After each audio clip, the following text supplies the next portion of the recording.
All right, this is deeply alarming, and every American should be paying attention to this. I have a thread from the Vice President of the United States that genuinely, when I woke up this morning, I had to read it 3 times in a row and like wipe my eyes and be like, am I reading this correctly? There's no way the Vice President of the United States is openly advocating for due process within America to only be optional. We have no time to waste. So let's just jump into this thread by JD Vance last night. Now, he's got this proclivity, JD, to argue with random accounts on Twitter. Literally, he'll find accounts with barely any followers and pick a fight, and he's the Vice President of the United States.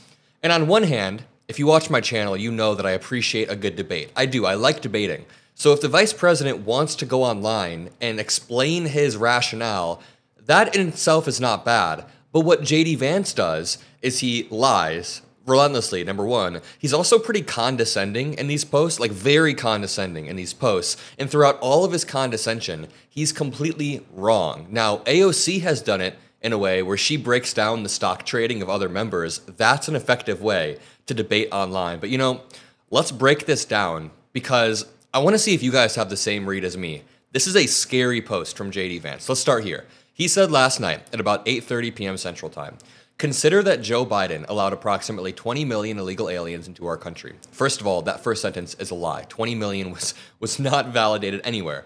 "This placed extraordinary burdens on our country, our schools, hospitals, housing, and other essential services that were overwhelmed. On top of that, many of these illegal aliens committed violent crimes or facilitated fentanyl and sex trafficking." Many? When JD Vance uses the word many, that is loaded terminology that is intentionally designed to scare you. He wants you to think that 70% of the people coming over are bringing fentanyl and sex trafficking when that is not true. Actually, it's the opposite. I just did the research. Over the past 4 years, Border Patrol data shows that just 0.02% of people arrested for crossing the border illegally possessed any fentanyl whatsoever. In fact, the vast majority of fentanyl is smuggled through official ports of entry, not by people crossing the border illegally. 90% or more of fentanyl seized at the border is from individuals who are U.S. citizens and smuggling it through ports of entry. So going back to what JD Vance says, he says the American people elected the Trump admin to solve this problem. And here's where it gets scary. Now, this is the line that I had to read a few times this morning, and I was trying to think to myself, there's no way he's saying what I think he's saying. He's implying that due process isn't a fixed right, it's a sliding scale that is optional. Here's a line, quote, "To say that the administration must observe due process is to beg the question, what process is due as a function of our resources, the public interest, the status of the accused, the proposed punishment, and so many other factors. To put it in concrete terms, imposing the death penalty on an American citizen requires more legal process than deporting an illegal alien to their country of origin."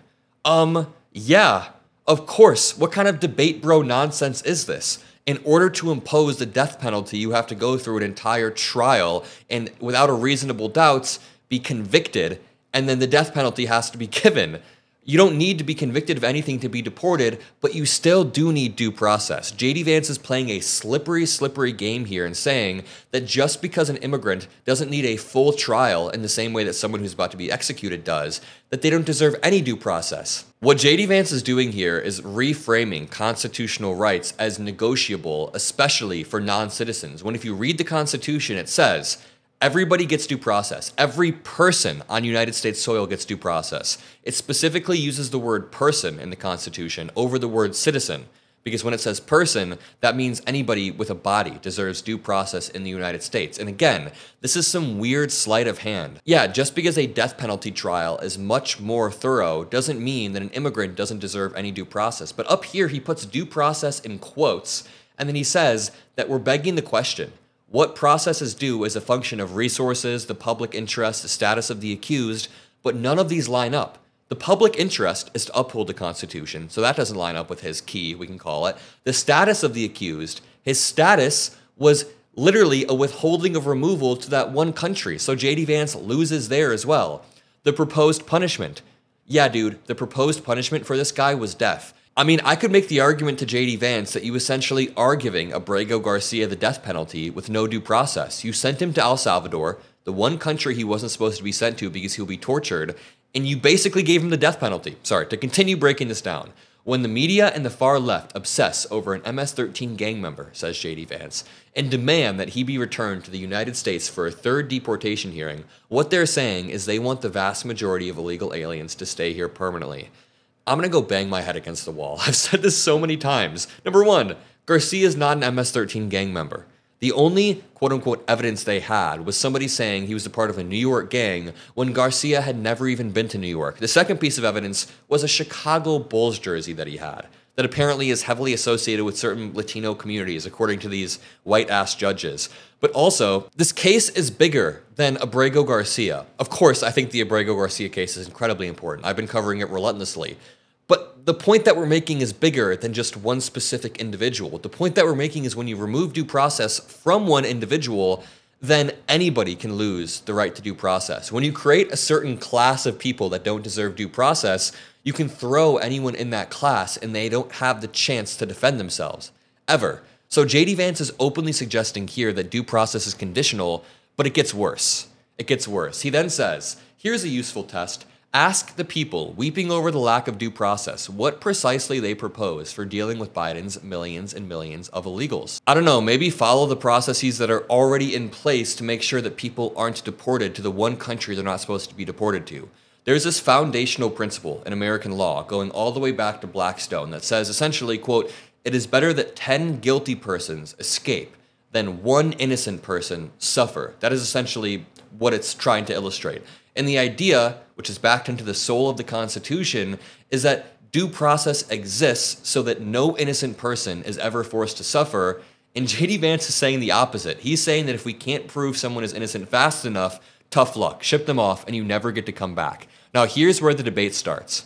Some random account replies, JD, if someone's really a bad hombre, you give them a trial and prove it. Saying you don't have to prove it means you're okay with deporting innocent people. Treating people like throwaways is no different than the elites in this country did to your own family over generations. Now, J.D. Vance could not help himself but take the bait, and he said, again, you're not even addressing the issue. That guy is addressing exactly the issue. He's addressing exactly the issue, which is due process on a broad scale. J.D. Vance is going to try to bring it back to MS-13 or Father of the Year or whatever they keep saying. Let's read this. Again, you're not even addressing the issue, says J.D. Vance. Also, the idea that Biden allowed immigrants to come over and overwhelm the system is also false. Now, I personally think Biden should have been stronger on immigration earlier on in his term.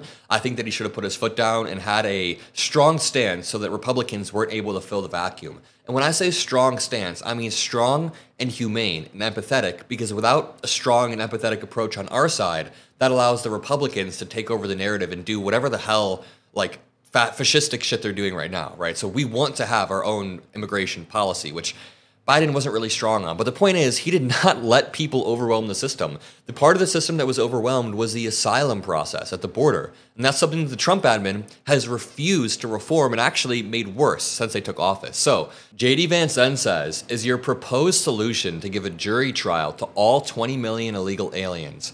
More if you count those already here. No. Didn't this dude go to Yale Law School? How does he draw such terrible analogies? The worst straw man ever.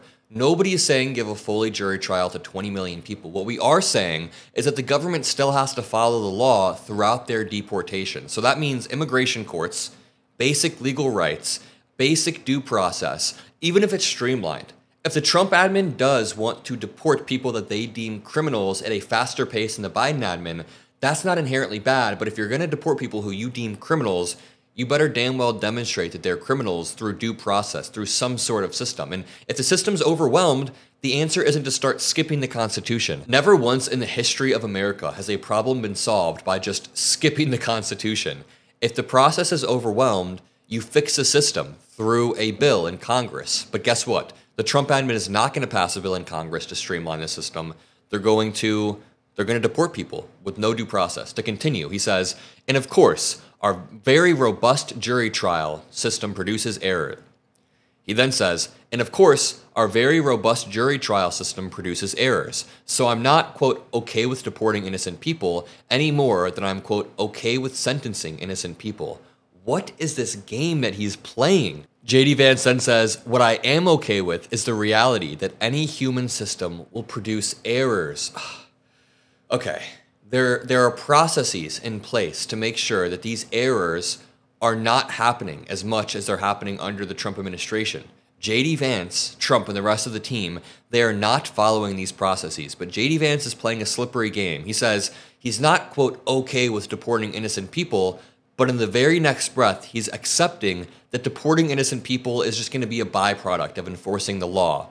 He's saying that it's going to be an inevitable byproduct. Quote, you are hiding behind due process, says JD Vance, while ignoring that your actual solution means the ratification of a Biden border crisis that was rejected at the ballot box. Again, he's saying openly that they're going to defy the Constitution, defy the Supreme Court. Someone then responds, the debate continues, and JD Vance had to bite again. Someone then responds and says, you're well aware that immigration courts aren't, quote, jury hearings. They typically last a matter of minutes, often with no defense counsel present. You are deliberately misleading people into believing we'd be burdened with millions of O.J. Simpson trials instead of the rocket docket that immigration courts are. Very well said. J.D. Vance and other MAGA Republicans keep painting this as a clash between the executive branch and the judicial branch, when in reality, these immigration judges are a part of the executive branch. J.D. Vance then responds, I'm sure it'll be a perfectly normal response. He says, actually, I was responding to a person who proposed a burden of proof and a trial, suggesting that standard is preposterous. Rather than accusing me of dishonesty, you might read and wrote what I responded to. Dude, no shot. I didn't realize the President of the United States wrote 2 responses that are incredibly long to somebody's just normal post. Now, I'm not even going to read J.D. Vance's responses. I don't want to platform his complete lies because I think thus far we've done a good job of debunking everything he said. But let me end this off by one more smackdown that happened against Tim Pool. And this will really give you a good understanding of what's happening. So Tim Pool is the beanie guy who was being paid $500,000 a month from Russia and still somehow has a career as a MAGA commentator. He quote tweeted J.D. Vance and said, judges cannot grant de facto permanent residence to illegal immigrants who were denied asylum. So he's saying that judges can't just allow immigrants to stay here because of one ruling. He then says, if courts can violate the Constitution and Democrats support this, then they have no legal leg to stand on if Trump expedited deportation or violates an illegal stay.